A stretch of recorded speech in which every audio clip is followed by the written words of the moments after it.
नमस्कार। जोहार साथियों। आज है 5 अगस्त 2024, बांग्ला 20 श्रावण, दिन है सोमवार।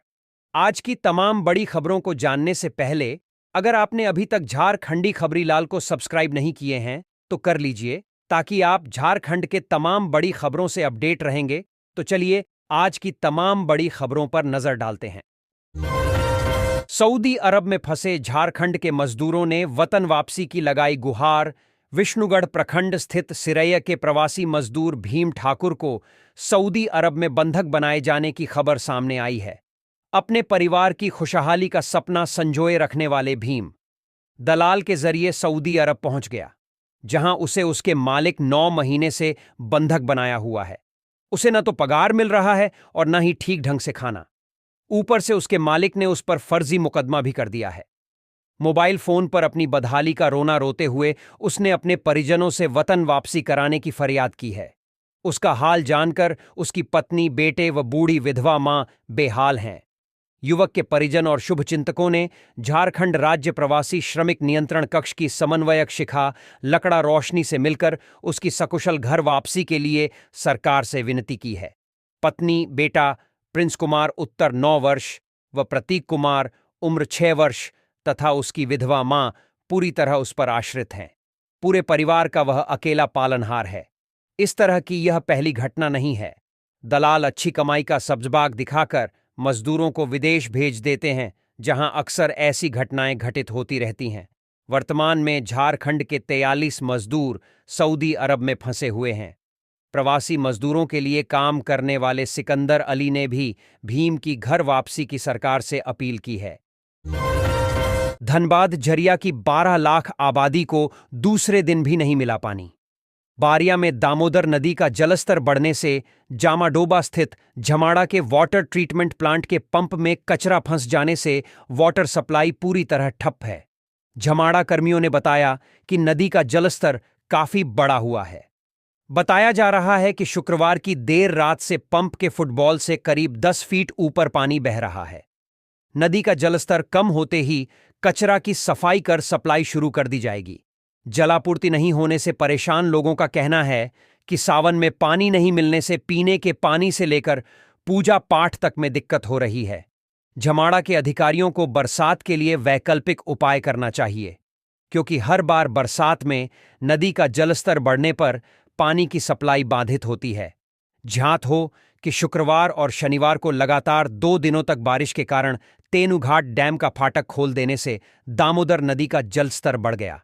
नदी का जलस्तर 460 RL यानी रिवर लेवल पर पहुंच गया।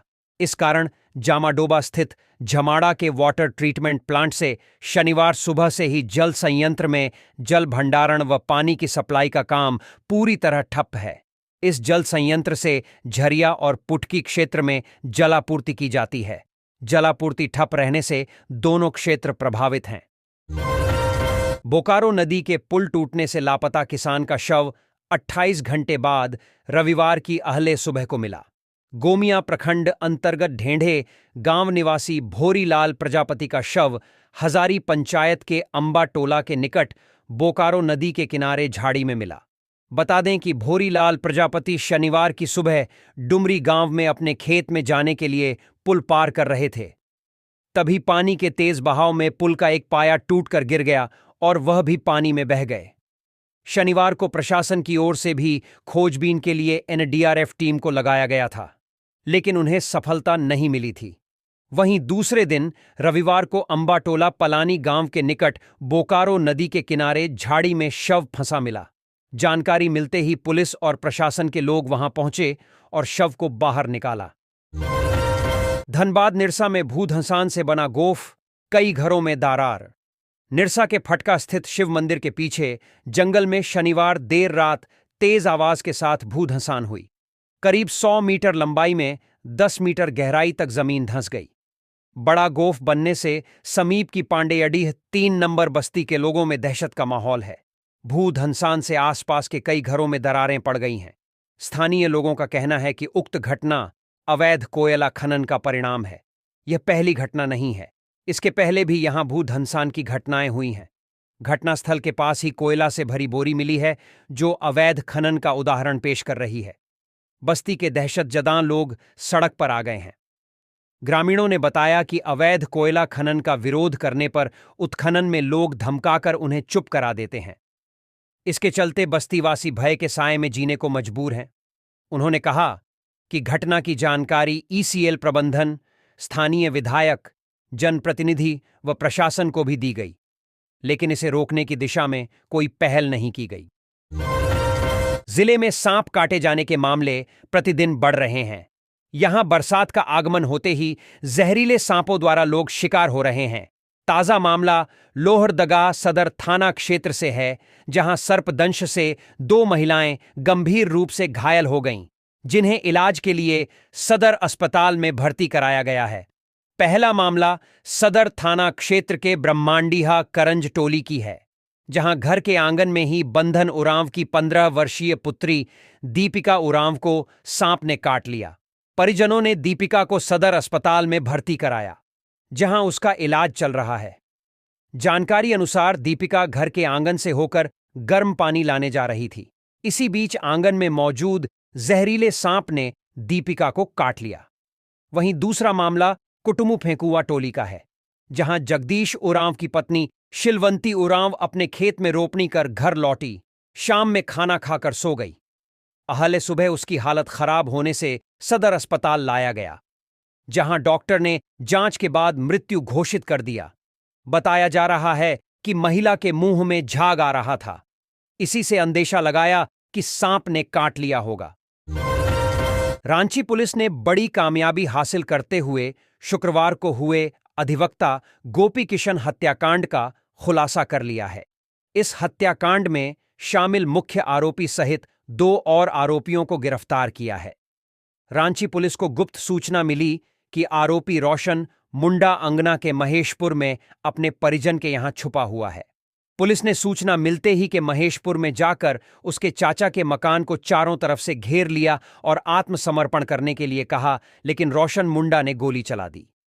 पुलिस ने अपने बचाव में दी गोली चलाई, लेकिन गोली रोशन मुंडा के पैर में जा लगी, जिससे वह भाग न सका। पुलिस ने उसे गिरफ्तार कर लिया। साथ ही साथ 2 आरोपियों की गिरफ्तारी की गई। आपको बता दें कि अधिवक्ता की हत्या के बाद रांची के अधिवक्ता काफी आक्रोशित थे और उन्होंने 72 घंटे का अल्टीमेटम दे रखा था। पुलिस ने आरोपी को गिरफ्तार कर चैन की सांस ली है। झारखंड के डीजीपी अनुराग गुप्ता ने डायल 112 और डायल 1930 के कंट्रोल रूम का निरीक्षण किया। उन्होंने कलेक्ट्रेट स्थित कंट्रोल रूम में पदस्थापित ऑपरेटर से बातचीत की। उन्होंने जाना कि राज्य की जनता डायल 112 और डायल 1930 के प्रति कितना जागरूक हुई है। साथ ही इन हेल्पलाइन नंबर पर फोन आने के बाद पुलिस द्वारा क्विक एक्शन किया जा रहा है या नहीं। दरअसल डायल 112 में आपराधिक गतिविधि की जानकारी आम जनता के द्वारा दी जाती है, जिसके बाद कंट्रोल रूम से संबंधित थाने को कार्रवाई के निर्देश दिए जाते हैं। इसमें रांची का परफॉर्मेंस बेहतर पाया गया है। वही 1930 हेल्पलाइन नंबर पर साइबर क्राइम से संबंधित शिकायत दर्ज की जाती है। इस पर भी लोगों के द्वारा लगातार सूचना दी जा रही है। आम जनता के लिए इन हेल्पलाइन नंबर को और सुविधाजनक और मजबूत बनाने के निर्देश डीजीपी ने दिए हैं। चतरा जिले के लावालौंग थाना क्षेत्र के जंगल में एक युवती का शव संदिग्ध अवस्था में पाया गया। युवती की पहचान थाना क्षेत्र के सांभे गांव निवासी संघर भारतीय की 18 वर्षीय पुत्री मंजू कुमारी के रूप में की गई। मृतका के शव को स्थानीय पुलिस ने बरामद करते हुए पोस्टमार्टम के लिए सदर अस्पताल चतरा भेज दिया और हत्या के कारणों की जांच में जुट गई है। सदर अस्पताल के रजिस्ट्रेशन पंजी के रिपोर्ट के आधार पर कहा जा सकता है कि मरने से पूर्व युवती का उपचार सदर अस्पताल चतरा में कराया गया था, जिसे 30 जुलाई को ही हजारीबाग रेफर किया गया था। इसी दौरान ऐसा क्या हुआ कि जिस युवती का इलाज हजारीबाग में होना चाहिए था, उसका मृत शरीर लावालौंग के जंगल में पाया गया। इस पूरे मामले में मृतका के चाचा, उसकी मां एवं बहन ने बताया कि मंजू का गांव के पिंटू भुइयां से प्रेम प्रसंग चल रहा था और दोनों के बीच फोन पर बातचीत अक्सर होता रहता था। 30 जुलाई को दोनों में फोन पर झगड़ा हुआ था। उसके बाद मंजू घर से निकलकर कहां गई पता नहीं चल सका। परिजनों का आरोप है कि मंजू की हत्या पिंटू के द्वारा ही की गई है। पीएनटी कॉलोनी सेक्टर 5 में जर्जर ब्लैक की सीढ़ी आज अचानक भरभरा के गिर पड़ा। इसके बाद दूसरे तल्ले में रहने वाले 3 परिवार के लोग ऊपर फंस गए। हालांकि यूनियन के नेताओं ने पोस्ट विभाग के रांची और धनबाद के अधिकारियों को इसकी सूचना दे दी है, लेकिन फिलहाल परिवार के लोगों को उतारने के लिए कोई ठोस व्यवस्था नहीं की जा सकी है। सीढ़ी के सहारे घर के पुरुष नीचे जरूर उतरे, लेकिन घर के बच्चे और महिलाएं ऊपर फंसे हुए हैं। पीएनटी कॉलोनी में जितने भी ब्लॉक है वह पूरी तरह से जर्जर हो चुके हैं। जान को हथेली में रखकर सभी लोग इस जर्जर क्वार्टर में रहने को भी बस है। कई ऐसे ब्लॉक हैं जिसकी सीढ़ी टूट चुकी है, लोग किसी तरह चढ़ उतर रहे हैं। इन आवासों में रहने वाले पोस्ट के कर्मियों का कहना है कि हम लोग खतरे में जीने को पूरा परिवार विवश है। विभाग इस पर ध्यान नहीं दे रहा है। अगर विभाग के अधिकारी इस पर जल्द कोई फैसला नहीं लेते हैं तो बड़ी घटना भी सामने हो सकती है। पोस्टल विभाग के बोकारो के बीएमएस के महामंत्री अमर कुमार मिश्रा ने बताया, ब्लॉक की जर्जर होने की सूचना सभी अधिकारियों को दी गई है। अधिकारियों का कहना है कि पूरी तरह से अब यह ब्लॉक जर्जर हो चुका है, इसीलिए इसका रिपेयर संभव नहीं है। इसको बिना तोड़े कुछ नहीं किया जा सकता है। लेकिन आज यह घटना घटी है, अधिकारियों के लिए सोचने का विषय है। कोल्हान राजनगर प्रखंड के ईचा पंचायत अंतर्गत राजस्व ग्राम सरजोमड़ीह में ईचा खरकई बांध विरोधी संघ कोल्हान बैठक बुलाई गई, जिसमें 87 प्रभावित गांव के प्रतिनिधि और समाज सेवी शामिल हुए। बैठक की अध्यक्षता ग्रामीण मुंडा साधु पाड़ेया ने की। बैठक में वर्तमान झारखंड सरकार के द्वारा विस्थापितों के हित में एक भी निर्णय या प्रस्ताव नहीं लिए जाने पर रोष व्यक्त किया गया और निंदा की गई। हेमंत सोरेन की अगुवाई वाली झारखंडी सरकार से विस्थापितों को काफी उम्मीदें थीं, किंतु ये सरकार भी जुमलेबाज निकली। सरकार के आखिरी मानसून सत्र में कुजू डैम रद्द करने को लेकर जनजातीय परामर्शदात्र परिषद सदस्य सह जामुमो के विधायकों को झांपन सौंपा गया था। मंत्री और विधायकों ने हर बार की तरह सिर्फ झूठा आश्वासन मात्र दिया। बैठक को संबोधित करते हुए संघ के अध्यक्ष बिरसिंह बुड्यूली ने सरकार को चेतावनी दी है कि झारखंडी सरकार में आदिवासी, मूलवासियों, रैयतों और खतियानियों को विस्थापित करने का खेल खेला जा रहा है। जिस तरह हेमंत सोरेन ने 2019 के चुनाव के पूर्व झारखंड या कोल्हान में संघर्ष यात्रा और बदलाव यात्रा निकालकर हम विस्थापितों को ठगने का काम किया है, अब संघ कोल्हान में हेमंत सोरेन के मंत्री और विधायकों का शव यात्रा निकलेगी। झामुमो की सरकार ने आदिवासी मूल निवासियों को न्याय देने का सुनहरा अवसर खो दिया और यह हम लोगों के लिए दुर्भाग्यपूर्ण है। रामगढ़ में यातायात नियमों का पालन नहीं करने पर अब कार्रवाई की जाएगी। बता दें कि रामगढ़ यातायात थाना प्रभारी रजत कुमार ने कहा है कि यातायात नियमों का पालन नहीं करने वाले व्यक्तियों व उनके गाड़ियों के ऊपर होगी कार्रवाई। वाहनों की सभी कागजात अप टू डेट होना चाहिए। सीट बेल्ट नियम से गाड़ी को नियमित गति से चलनी चाहिए। मोटरसाइकिल चालक सर पर हेलमेट गति लिमिट होनी चाहिए। गाड़ी से प्रदूषण नहीं होना चाहिए। कागजात नियम सही होनी चाहिए। यातायात प्रभारी रजत कुमार ने बताया कि हमारा उद्देश्य लोगों की सुरक्षा, घर से हेलमेट पहनकर और वाहन का कागजात फोटोकॉपी लेकर निकले, नहीं तो कार्रवाई निश्चित है। अब कहीं भी कभी भी यातायात नियमों का पालन करवाने के लिए जांच अभियान चलेगा।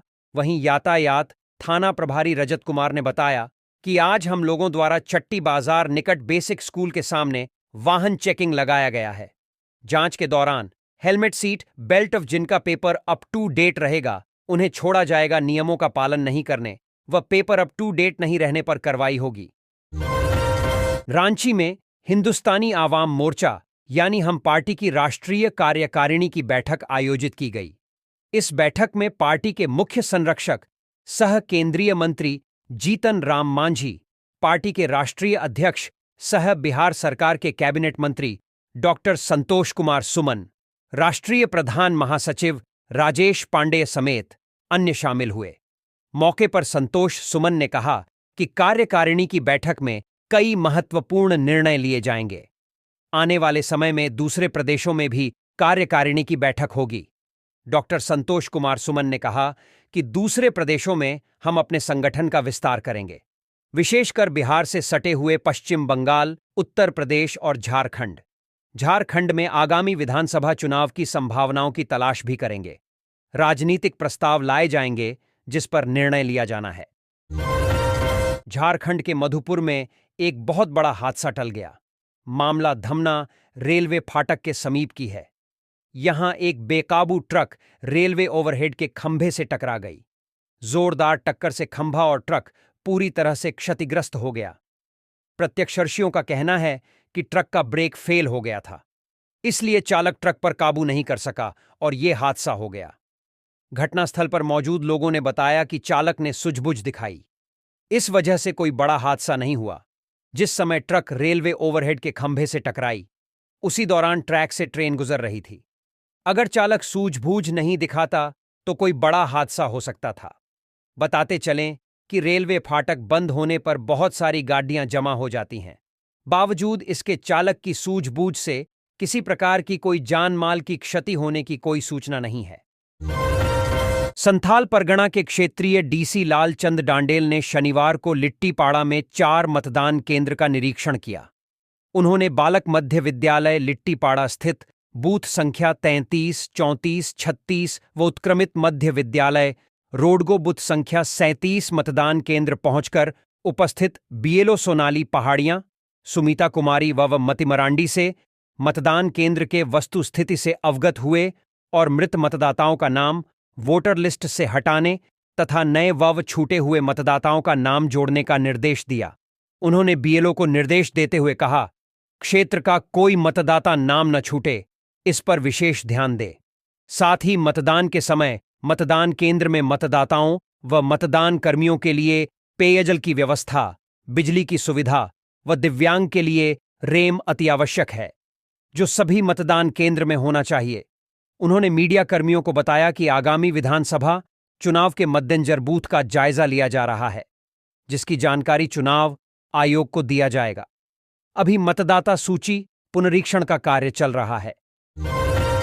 रांची सिविल कोर्ट के अधिवक्ता गोपी कृष्ण के हत्या में शामिल एक अपराधी के साथ रांची पुलिस का एनकाउंटर हुआ है।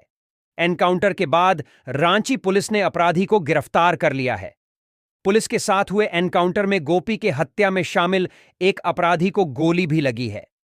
रांची के सीनियर एसपी चंदन कुमार सिन्हा ने बताया कि सिविल कोर्ट के अधिवक्ता गोपी कृष्ण के हत्यारे की पहचान शुक्रवार को ही कर ली गई थी। पहचान होने के बाद एसआईटी की टीम उसकी तलाश में जुटी हुई थी। इसी बीच शनिवार की देर रात यह सूचना मिली कि वकील के हत्या में शामिल एक अपराधी रोशन कुमार रांची के अनगढ़ा थाना क्षेत्र के महेशपुर में छुपा हुआ है। सूचना कन्फर्म होते हैं अनगढ़ा थाना क्षेत्र के महेशपुर के पास स्थित बागान टोली के घर को पुलिस ने घेर लिया। पुलिस की टीम के द्वारा अपराधी को सरेंडर करने के लिए कहा गया, लेकिन उसने पुलिस पर ही फायरिंग शुरू कर दी। अपराधी के फायरिंग के बाद पुलिस ने जवाबी कार्रवाई शुरू कर दी। पुलिस की तरफ से भी कई राउंड फायर किया गया। इसी बीच पुलिस की एक गोली अपराधी को जा लगी। गोली लगने के बावजूद अपराधी मौके से फरार होने की कोशिश करने लगा, लेकिन पुलिस की टीम ने उसे दबोच लिया। मुठभेड़ में घायल अपराधी के पास से पिस्टल भी बरामद किया गया है। वहीं उसके दूसरे साथी की तलाश में पुलिस की टीम छापेमारी कर रही है। पुलिस के साथ हुए एनकाउंटर में घायल अपराधी का नाम रोशन कुमार है। वह रांची के सुखदेव नगर थाना क्षेत्र का ही रहने वाला है। फिलहाल पुलिस की देखरेख में उसका अस्पताल में इलाज करवाया जा रहा है। शुक्रवार को रोशन ने अपने अन्य साथी के साथ मिलकर अधिवक्ता गोपाल कृष्ण की बड़ी बेरहमी के साथ चाकू मारकर हत्या कर दी थी। घायल अपराधी के हालत स्थिर होने पर उसे गोपी कृष्ण के हत्याकांड से जुड़े मामले पर पूछताछ की जाएगी। रांची के सीनियर एसपी चंदन कुमार सिन्हा ने सिविल कोर्ट के सभी वकीलों को यह भरोसा दिलाया था कि गोपी कृष्ण के हत्यारों को 72 घंटे के अंदर गिरफ्तार कर लिया जाएगा, लेकिन 72 घंटे से पहले एसएसपी की टीम ने हत्यारे को गिरफ्तार भी कर लिया। जमीन विवाद को लेकर महेशपुर थाना क्षेत्र के गायबथान में 18 जुलाई को एक विशेष समुदाय द्वारा मारपीट कर जमीन से बेदखल करने के मामले को लेकर रविवार को संताल परगना के 3 भाजपा विधायक अनंत ओझा, अमित मंडल, नारायण दास पहुंचे। विधायकों ने पीड़ित परिवार का हालचाल जाना और घायल आदिवासी परिवार टुंडा हेम्ब्रम और रानी मुर्मू के इलाज के लिए पार्टी की ओर से 1-1 लाख का चेक सौंपा। राजमहल विधायक ने कहा कि आदिवासी की निजी जमीन, जिसे कोर्ट ने उनके हक में फैसला सुनाया है, बावजूद इसके विशेष समुदाय के द्वारा मारपीट कर जमीन से बेदखल कर दिया गया। यह घटना काफी निंदनीय है। उन्होंने कहा कि पीड़ित परिवार को आगे भी सहायता की जाएगी। मौके पर प्रदेश मंत्री दुर्गा मरांडी, जिला अध्यक्ष अमृत पांडेय, साहेब हांसदा, पूर्व विधायक मिस्त्री सोरेन, साधन ठाकुर समेत कई कार्यकर्ता उपस्थित थे। जमीन विवाद मामले को लेकर राजमहल बीजेपी विधायक अनंत ओझा ने कहा कि जमीन दखल दिलाने को लेकर सीओ संजय कुमार सिन्हा से बात हुई है। सीओ ने बताया कि 2 दिन के अंदर पीड़ित परिवार को जमीन पर प्रशासन की देखरेख में दखल दिलाई जाएगी। इधर 1-1 लाख का चेक पाकर दोनों पीड़ित परिवार ने विधायकों के प्रति आभार जताया। राजनीति के साथ सामाजिक कार्यों के प्रति भी हमेशा सजग रहने वाले रक्षा राज्य मंत्री संजय सेठ ने पहल की है। श्री सेठ ने सर्दियों में जरूरतमंदों के लिए ऊल बैंक खोलने की घोषणा की। इसके लिए केंद्रीय कार्यालय में सांसद ने पत्रकारों से बात की। कहा कि ठंड में एक बड़ी आबादी है जिसे गर्म कपड़े उपलब्ध नहीं हो पाते। ठंड की ठिठुरन कई बार उनकी जान ले लेती है। ऐसे बच्चे, महिलाएं, बुजुर्ग, सभी वर्ग के लोग इस समस्या से रूबरू होते हैं। निश्चित रूप से यह समाज की भी जिम्मेदारी बनती है कि उन लोगों को ठंड से बचाएं। इसी उद्देश्य के साथ ऊल बैंक आरंभ किया गया है। यह बैंक इसलिए इतनी जल्दी आरंभ किया गया है ताकि सर्दियों के शुरू होते ही जरूरतमंदों तक गर्म कपड़े पहुंच सके।